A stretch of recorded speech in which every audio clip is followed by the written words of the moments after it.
besides the Spaniards, besides the Indians. You have to realize something about Florida. Florida is not a melting pot. Florida is a place that people live here who came from somewhere else. The original Indians that lived here for 10,000 years are gone. They don't exist as a tribe or an entity anymore. The Spaniards came, the Menorcans came, Indians came. My story, instead of telling you specifically about the Seminoles, I want to tell you about an unusual group of Seminoles. Seminole, various people will tell you, means outcast, means outlaw, means wild. The Creek Nation that lived in southern Alabama, southern Georgia, it meant the people from a distant land. The Creek Nation tribes moved to Florida. John Blount was a Creek chief. John Blount also was a guide for Andrew Jackson. John Blount's family was killed in a horrible, murderous war between the upper Creeks. Now, how could you be Creek and fight? They did. There was the upper Creeks, there was the lower Creeks. He took 300 and moved to Florida. After he finally, I could say, helped Andrew Jackson leave. Andrew Jackson had already attacked Micanopy, burned it to the ground. Andrew Jackson had already participated in what is known as the Red Stick Wars. Andrew Jackson was appointed a provisional governor and he hated it. His wife said, "I'm going home. I'll see you when you get there." This is that point in time. Everybody in Florida was literally from somewhere else. It's not a melting pot. It's where you're from. She introduced me and said, 5th generation. That's right, because my family was from somewhere else. John Blount moved in. There was some Indians already there. Indians were moving into Florida as an escape because of the Spanish and the Americans who were running the Indians out of the entire east coast of the United States. We're removing the Cherokees, the Choctaws, the Creeks, all the nations of Indians. So if you had any sense and you wanted to get away from them, where did you go? Florida. Spanish Florida. An interesting side note of that, so y'all can all get a drift of where the story is going. Because he mentioned Fort Mosaic. Black people could escape through an underground railroad to the north. Black people could escape through an underground railroad to Florida. The Spanish had a law. The law was irrevocable. If you were black and you got here and you said, "I now will be a Catholic," you were free. A huge community built north of town, built Fort Mosaic. In that interesting area where John Blount went was the Apalachicola River. And those Indians that were there and his Indians became known as Apalachicolas. It was hard to say Apalachicola band, Apalachicola tribe. They were always referred to as Apalachicolas. Not exactly Seminoles, not exactly Creeks. They had their own unique identity. In 1824 was a treaty at Moultrie Creek.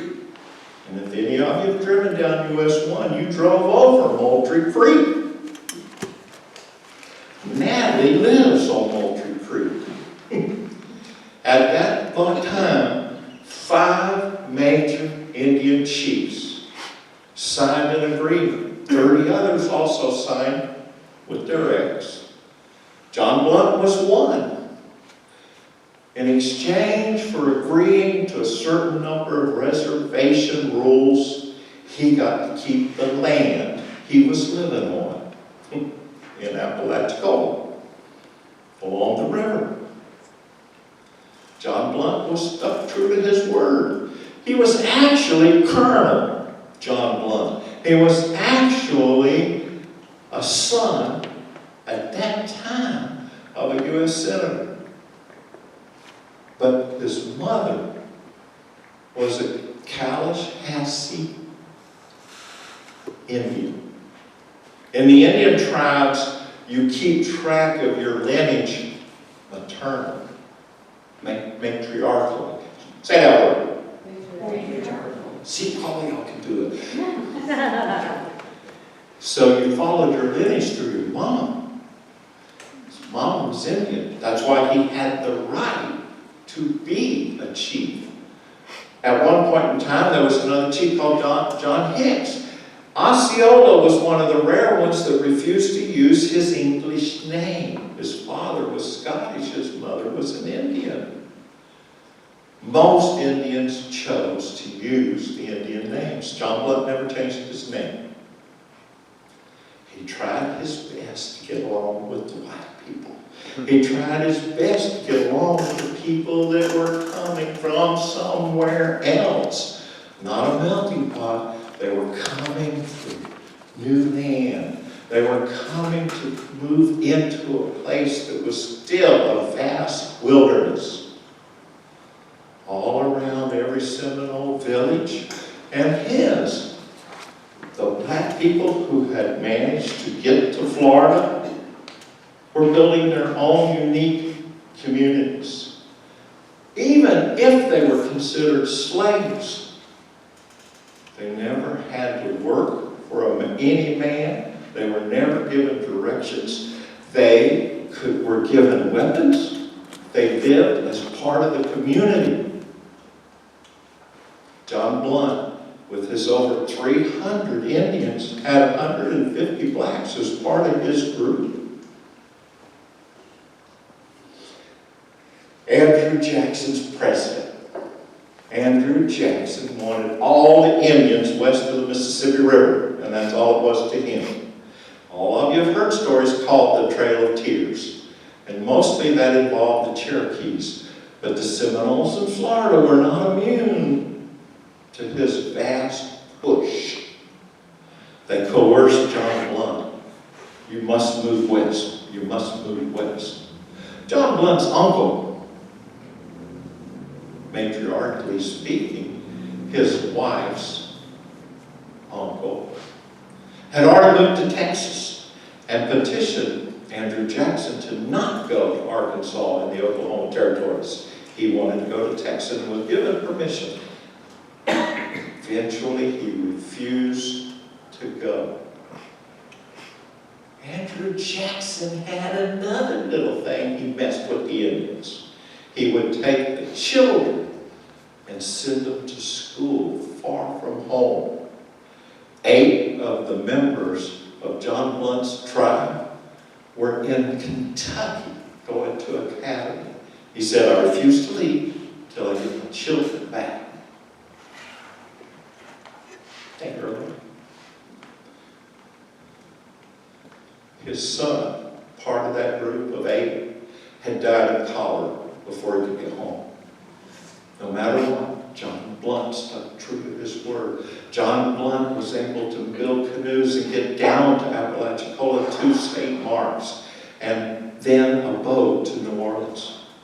Now, I can tell you that there were many nefarious people that lived in those days. The High Sheriff of New Orleans had decided that he needed to pay a toll. Well, it just so happened it was the toll he was receiving from the federal government to get to Texas. And he wanted 2 blacks. After all, they're your slaves. John Blount refused. He gave him the money, and he gave him the money for those 2 men. And they walked to Texas from New Orleans.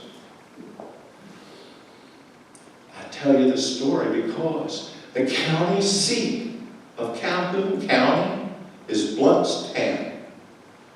And in the Calhoun Public Library, as you walk in the front door, is a bronze statue of John Blount. Lest I forget to tell you one interesting piece that goes,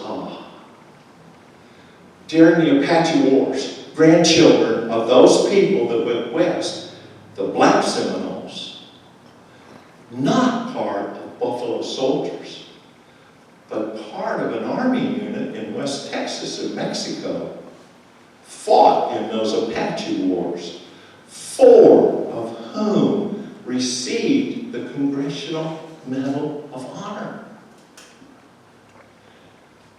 That man passed on his strength of character, his nerve, his integrity, and I can tell you one other minor detail.